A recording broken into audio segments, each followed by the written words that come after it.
गुरुजी प्रणाम। प्रश्न है कि क्या भजन कीर्तन सत्संग करने से भगवान खुश होते हैं? कृपया इसका मार्गदर्शन करें। ठीक है। भजन कीर्तन सत्संग हम मंचों से आप लोग सुनते हो ना, सब कहते हैं कि भजन करो, कीर्तन करो, सत्संग करो, भगवान प्रसन्न होंगे। उसी में कई लोग ऐसे होते हैं जो गलत आचरण कर रहे होते हैं। कोई मदिरा पीता है, कोई मांस खाता है, कोई हर प्रकार के वो करता है। उससे भी कहा जाता है कि भजन करो, ईश्वर मिलेंगे, भगवान मिलेंगे, सभी लोग मिलके भजन करो, कहा जाता है ना। लेकिन देखो, भजन क्या है, ईश्वर मिलना क्या है, इसकी साधना क्या है। ये भजन कीर्तन सत्संग एक सीढ़ी है मात्र, ईश्वर प्राप्ति की मात्र एक सीढ़ी है भजन कीर्तन सत्संग। और इसलिए भी कहा जाता है बेटा बार बार कि भजन करो, सत्संग करो, कीर्तन करो, क्योंकि अगर कोई पहली सीढ़ी पे ही नहीं चढ़ेगा तो छत तक कैसे पहुंचेगा। यदि छत तक जाना है तो पहली सीढ़ी पे तो कदम रखना पड़ेगा ना। भजन सत्संग कीर्तन क्या होता है, क्या काम करते हैं हमारे शरीर के ऊपर। यदि हम आंखों से कुछ गलत दृष्टि देखते हैं, कुछ गलत देखते हैं, तो हमारे अंदर गलत विचार आता है। यदि हम कानों से कुछ गलत सुनते हैं तो हमारे अंदर गलत विचार आता है। जैसा हम सुनते हैं वैसा बोलने भी लग जाते हैं कभी कभी। जैसे हम कहते हैं ना, लड़का गाली कहाँ से सीख गया, छोटा बच्चा गाली कहाँ से सीख गया। कहते हैं गली में घूमता है, गली के लड़के गाली देते हैं इसलिए गाली सीख गया, कहते हैं ना। ऐसे ही जो हम सुनते हैं वैसा ही हमारा मस्तिष्क होने लग जाता है। आजकल आप देखोगे रील वगैरह पे जो ट्रेंड चल रहा है, घरों में बच्चों के बार बार वो गाने बजते रहते हैं, और फिर बच्चों को रटाने की जरूरत नहीं पड़ती ना, उन्हें रटने की जरूरत पड़ती है। वो अपने आप याद करने लगते हैं, फिर वो दिन भर वही गाते रहते हैं, रटते रहते हैं, गाते रहते हैं। ये एक ट्रेंड चल जाता है और बार बार बच्चा सुनता है तो मस्तिष्क में वो बातें दिमाग में आ जाती हैं। ऐसे कहते हैं भजन करो, सत्संग सुनो।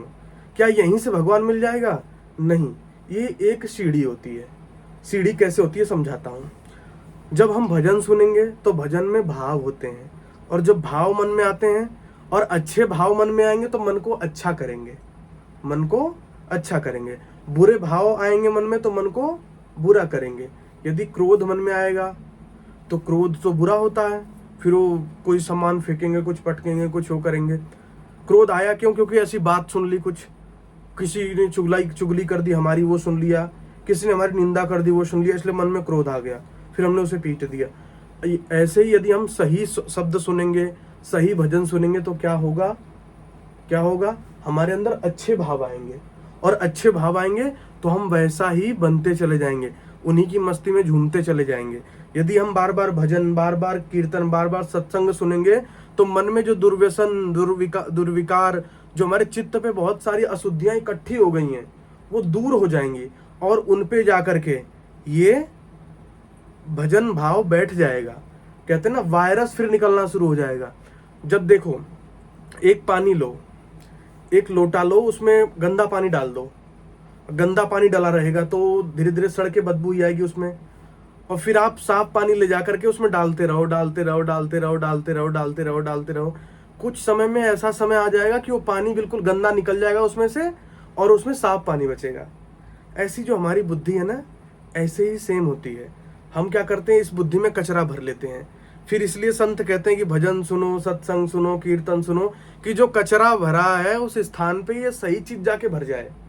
इसलिए बार बार संत कहते हैं कि पहले जो बुद्धि में कचरा भर रखा है उसे निकाल के फेंको, और क्या भरो, सत्संग, कीर्तन, नाम कीर्तन, और संतों के पास बैठो, वो जो जो नाम जपाए, राम राम राम राम, राधा राधा राधा राधा, जो भी जपाए उसे जपो। उससे क्या होगी, बुद्धि निर्मल होगी। और जब बुद्धि निर्मल होगी, इसलिए बार बार प्रार्थना भी तो करते हैं। गायत्री मंत्र में क्या है, धियो यो नः प्रचोदयात्, हे प्रभु हमारी बुद्धियों को सन्मार्ग की ओर प्रेरित करो। किस तरफ? सन्मार्ग। बार बार कहते हैं गायत्री मंत्र का पाठ करो, गायत्री मंत्र का पाठ करो। धियो यो नः प्रचोदयात्, मतलब हमारी बुद्धियों को सन्मार्ग पे प्रेरित करो, शुद्ध करो, निर्मल करो। बार बार प्रार्थना भी तो इसी चीज की जाती है कि बुद्धि शुद्ध हो, क्योंकि सारे जो उत्पाद जीवन में पैदा होते हैं वो बुद्धि से पैदा होते हैं। जितने भी विनाश पैदा होते हैं वो बुद्धि से पैदा होते हैं। जिसकी बुद्धि बिगड़ जाती है ना, जिसकी बुद्धि बिगड़ जाती है, कहते हैं उसका सब कुछ बिगड़ जाता है। और ध्यान रखना, और जब कभी कभी समय खराब होता है ना, तो शास्त्रों ने कहा विनाश काले विपरीत बुद्धि, और जब विनाश काल आता है ना तो बुद्धि भी विपरीत हो जाती है। कुमार्गियों को लगने लग जाता है, जो गलत आचरण करते हैं उन्हें लगने लग जाता है कि हम सही आचरण कर रहे हैं। व्यभिचारियों को लगने लग जाता है कि हम सही राह पे चल रहे हैं। चोरों को लगने लग जाता है हम सही राह पे चल रहे हैं। दुष्ट पाखंडियों को लगने लग जाता है कि हम सही राह पे चल रहे हैं। क्यों? क्योंकि बुद्धि का विनाश काल चल रहा है, जीवन का विनाश काल चल रहा है। बुद्धि विपरीत हो गई। अब जो कुछ भी करेंगे सब लगेगा कि अच्छा कर रहे हैं, अच्छा कर रहे हैं, अच्छा कर रहे हैं। ऐसे ही ध्यान रखो, ध्यान ये रखो कि इसलिए बार बार संत कहते हैं भजन करो, सत्संग करो, कीर्तन करो, कि जो बुद्धि में विनाश जाके बैठा हुआ है, गाली गलौज, यहाँ की चुगली, वहाँ की चुगली, यहाँ की बात, वहाँ की बात जो बैठी है, वो बात निकले पहले। उसमें क्या बसे? रामा रामा रटते रटते बीती रे उमरिया, रघुकुल नंदन कब आओगे, भिलनी की डगरिया। रामा रामा रटते रटते बीती रे उमरिया। मन में करुणा जागे, मन में प्रेम जागे, मन में वात्सल्य जागे, जिससे क्या होगी? बुद्धि पवित्र होगी। और जब बुद्धि पवित्र होगी तब सही मार्ग पे, जब पहली सीढ़ी पे चढ़ जाओगे तो लक्ष्य पता लग गया। पहली सीढ़ी पे कदम रखते ही क्या पता लगा कि अंतिम सीढ़ी तक जाना है।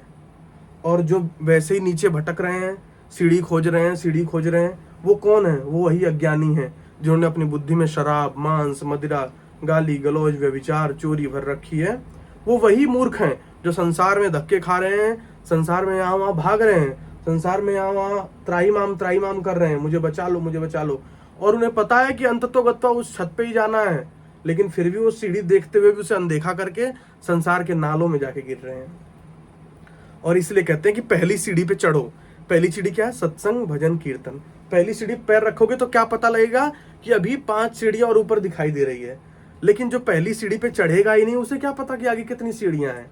इसलिए भजन, सत्संग, प्रवचन क्या करते हैं कि पहली सीढ़ी पे पैर रखवा देते हैं, जिससे आगे क्या होता है? हम संतों के संग उठने बैठने लग जाते हैं, हमारे आचार विचार बदल जाते हैं, हमारे भाव बदल जाते हैं, हमारे बोलने का तरीका बदल जाता है, हमारा सुनना बदल जाता है, क्या हम सुनते हैं वो बदल जाता है, हमारा देखना बदल जाता है, क्या हम देखते हैं वो बदल जाता है, हमारा पहनना भी बदल जाता है कि क्या हम पहनते हैं। क्योंकि जब भाव पवित्र होंगे तो अश्लीलता तो शरीर में आएगी नहीं। आज समाज में जो भी अश्लीलता फैल रही है उसका मुख्य कारण ही तो विचार है। विचार बिगड़ गए। विचार बिगड़ गए तो क्या हुआ कि लोगों को लगा कि पैसा कमाने के साधन ढूंढो, लोगों ने पुरुषार्थ छोड़ दिया, छोटे छोटे एफर्ट ढूंढने लग गए, क्या किया जाए, लोगों का ध्यान आकर्षित कैसे किया जाए। फिर कोई बात समझ में नहीं आई तो सोचा कि अब तो कुछ ज्ञान, कौशल, कला जीवन में है ही नहीं, कुछ विकसित ही नहीं किया, तो क्या करते हैं? निर्वस्त्र हो जाते हैं, निर्वस्त्र होकर नाचते हैं। कुछ न कुछ तो लोग लिखेंगे ही, कुछ न कुछ तो लोग देखेंगे ही। इसलिए क्या हुआ? बुद्धि बिगड़ गई, जीवन में पुरुषार्थ नहीं किया, मेहनत नहीं किया, भजन भाव की तरफ गए नहीं, इसलिए अश्लीलता करने लग गए। हमारा देखना, उठना, बैठना सब कुछ इस बात पे तय करता है कि हमारी बुद्धि कैसी है। इसलिए कहा गया कि कीर्तन करो, सत्संग करो, अच्छे संतों के साथ बैठो, अच्छी वाणी बोलो, अच्छा आचरण व्यवहार करो। क्यों? क्योंकि ये पहली सीढ़ी है। इस पे चढ़ जाओगे तो पता लग जाएगा आगे क्या है। यम, नियम, आसन, प्राणायाम, प्रत्याहार, ध्यान, धारणा, समाधि, सारे दरवाजे खुल जाएंगे, सारे दरवाजे खुल जाएंगे। लेकिन पहला सीढ़ी तक जाना पड़ेगा। इसलिए कहा संतों ने कि पहले सीढ़ी तक जाओ, भजन करो, कीर्तन करो, सत्संग करो, भगवान में थोड़ा तो लीन हो, अपनी बुद्धि को थोड़ा तो निर्मल करो, उसके बाद भगवत प्राप्ति भी होगी, जरूर होगी, थोड़ा सा और पुरुषार्थ। तो आशा करता हूं कि बात समझ में आई होगी। ठीक है, इतना ही कह के मैं अपनी वाणी को विराम देता हूं। आज के लिए इतना ही। जय श्री कृष्ण।